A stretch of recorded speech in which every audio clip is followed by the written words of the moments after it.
Saya akan memberikan contoh sekelumit saja. Setelah itu saya serahkan semuanya ke Iwan dari hasil bacaannya.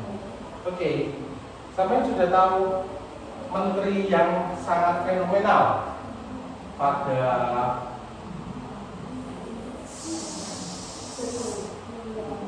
Sri Mulyani. Bukan Sri Mulyani, justru sudah digantikan oleh Yudi Sadewa, Purbaya Yudi Sadewa. Oke, Purbaya Yudi Sadewa. Dia selaku menteri apa? Keuangan. Oke, keuangan. Kemarin kita mengulas pajak juga ya, kan mengulas Purbaya juga ya, Purbaya Yudi Sadewa. Aku sendiri kan kemarin kan pakai Fastun, ternyata saya simpen kok error, belum sampai selesai loadingnya langsung error. Sampai ngasuhkan enggak? Iya, sempat direkam enggak? Enggak kan? Aku Fastun. Oke, silah pertemuannya kemarin. Oke, kembali lagi ke Pak Purbaya. Kalau dalam kacamata ekologi pemerintahan seperti apa? Dalam kacamata ekologi pemerintahan dan Talcott Parsons itu seperti apa? Purbaya Yudi Sadewa selaku Menteri Keuangan. Keuangan kita Indonesia ternyata tidak berjalan secara mestinya. Yang konon katanya DBI uang itu mengendap, tidak diputar lagi, tidak didistribusikan lagi, terus belum lagi di salah satu BUMN dan lainnya. Sampai sudah dengar belum katanya Pak Purbaya Yudi Sadewa mengatakan bahwasanya BBM kita pertalite sebenarnya 1 liter itu hanya 4.000. Terus selama ini kita beli berapa? 12.000. Nah, disitulah menuai sebuah pertanyaan. Oke, ketika si Talcott Parsons bilang Talcott Parsons struktural fungsional, gitu kan? Jenny merupakan salah satu sebuah struktur fungsional. Sampai percaya enggak? Sampai percaya enggak? Jenny merupakan sebuah struktural fungsional. Ayunda merupakan sebuah struktural fungsional. Percaya, oke. Pasti percayanya seperti apa? Mbak Ayunda memakan sesuatu hal, pastinya di dalam organnya Mbak Ayunda kalau tidak ada permasalahan, pasti keluarnya akan sangat mudah. Akan tetapi ketika ada hambatan di dalam organnya Mbak Ayunda, khususnya misal, maka disitulah struktur itu dan fungsinya terhambat. Itulah yang dikatakan di dalam sebuah fenomena sosial, ada sesuatu hal kok tidak sesuai, artinya larinya kemana? Oke, dimiliki secara pribadi. Sesuai undang-undang enggak, aturan enggak. Jadi dinamakan sebuah korupsi. Lah, kurang lebih seperti itu. Maka dari itu Pak Yudi Sadewa mengakomodir, mengkontrol seluruh jalannya keuangan yang ada di Indonesia. Waalaikumsalam. Ini Mbak ini kita ada pekerja keras nih, tangannya kasar. Senang sekali orang-orang pekerja keras. Oke,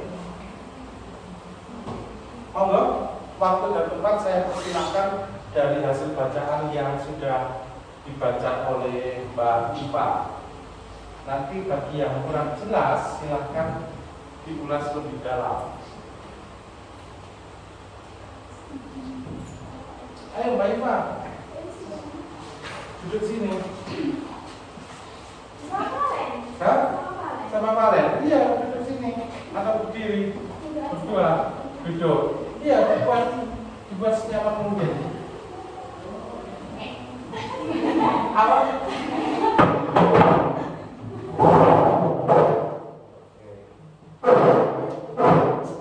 Waktu dan tempat saya persilakan.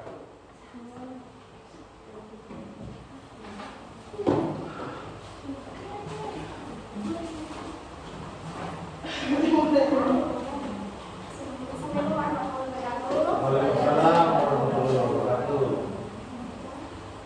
Dengan saya akan menjelaskan terkait analisis kasus korupsi timah di Indonesia dalam perspektif teori dan fungsional struktur tapak pasar.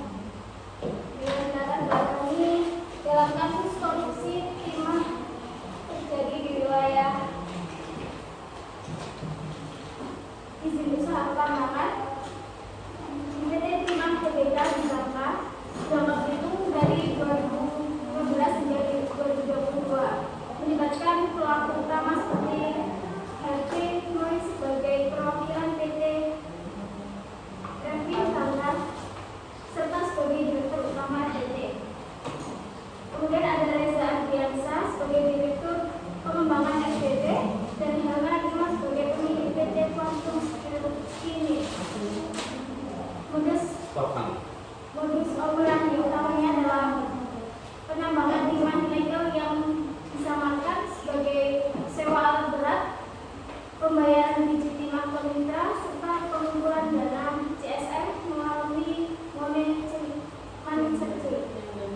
Dengan aliran dana mencapai 4,57 triliun, kerugian negara mencapai 271 triliun, termasuk 2,28 triliun dari sewa alat, 26,65 triliun dari pembayaran biji timah dan biaya pemulihan lingkungan yang berdampak sangat parah.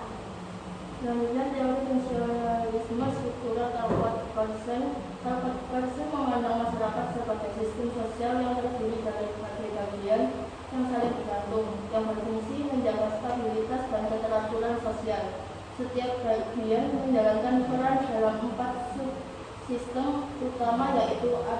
Atraksi, B. Goal attainment, I. Integration, dan L. Latency. Dikenal sebagai skema adil. Apabila salah satu subsistem mengalami gangguan, maka sistem sosial secara keseluruhan akan terganggu. Mulai perangka ini, korupsi timah dianalisis sebagai bentuk kegagalan sistematik yang mencerminkan ketidakseimbangan dalam aspek ekonomi, politik, hukum, dan budaya di Indonesia.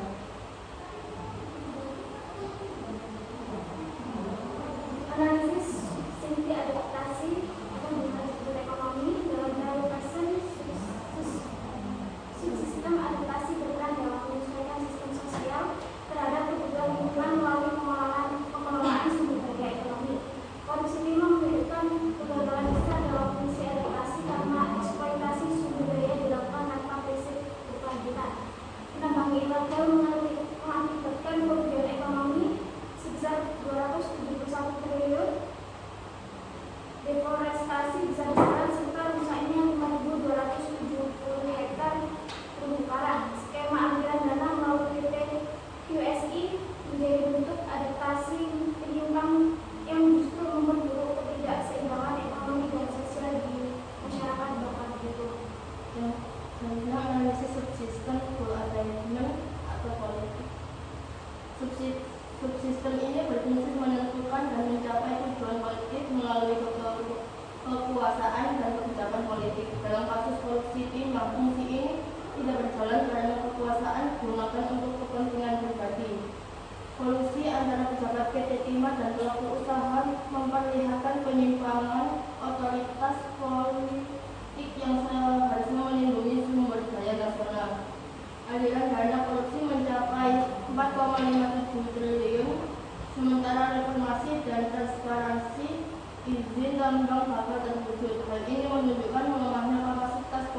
dalam mencapai tujuan pembangunan yang berkeadilan dan berkelanjutan. Sebagai dalam sistem integrasi atau hukum dan kontrol sosial, fungsi integrasi dalam integrasi bertujuan menjaga kontrol sosial melalui norma dan hukum. Namun dalam praktiknya sistem itu gagal menegakkan keadilan secara menyeluruh.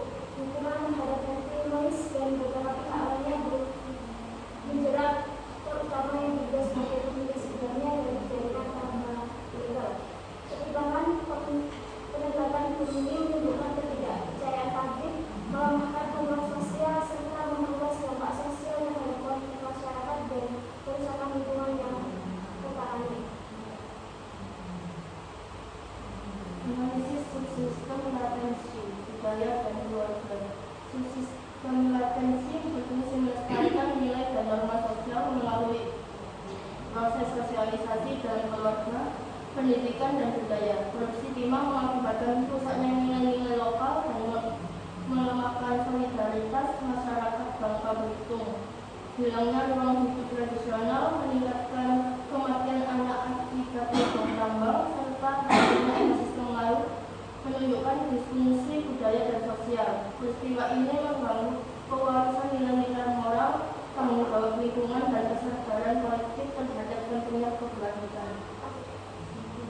Dengan kesimpulan, kasus korupsi itu menggunakan diskusi ini dalam 4 substansial adil, timbul pada aspek ekonomi, politik, hukum, dan budaya, menyebabkan ketidakseimbangan sosial dan lingkungan. Untuk memulihkan stabilitas, diperlukan kebijakan tambang berkelanjutan, moratorium izin baru, serta pengawasan ekonomi berbasis transparansi. Selain itu, perlu reformasi politik dan penegakan hukum yang menyeluruh pada aktor utama, serta penguatan nilai-nilai budaya dan pendidikan lingkungan sebagai upaya membangun kesadaran sosial yang berkelanjutan. Oke, sudah. Oke, teman-teman monggo, barangkali ada yang perlu ditanyakan yuk. Tadi sudah dipaparkan terkait dengan timah, dengan adaptasi goal attainment integration latensi. Yuk, monggo. Ada yang mau ditanyakan? Poin pertama, siapa? Saya buka 3 sesi penanya terkait dengan korupsi timah dalam sudut pandang si Tucker Carlson. Minuman saya yang lucu sekali. Sama ya? Belum memang ada kemasan yang seperti itu.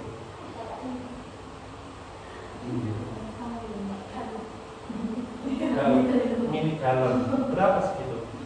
5.000. Kalau yang kecil itu bawahnya itu 3.000. Ayo, ada yang ditanyakan monggo, barangkali ada yang didiskusikannya.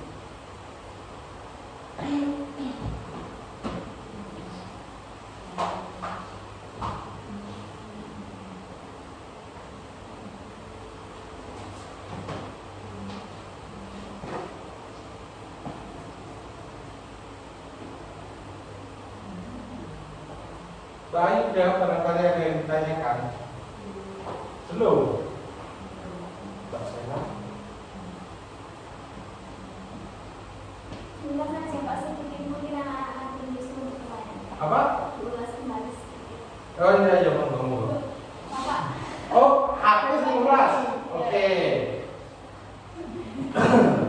Korupsi timah.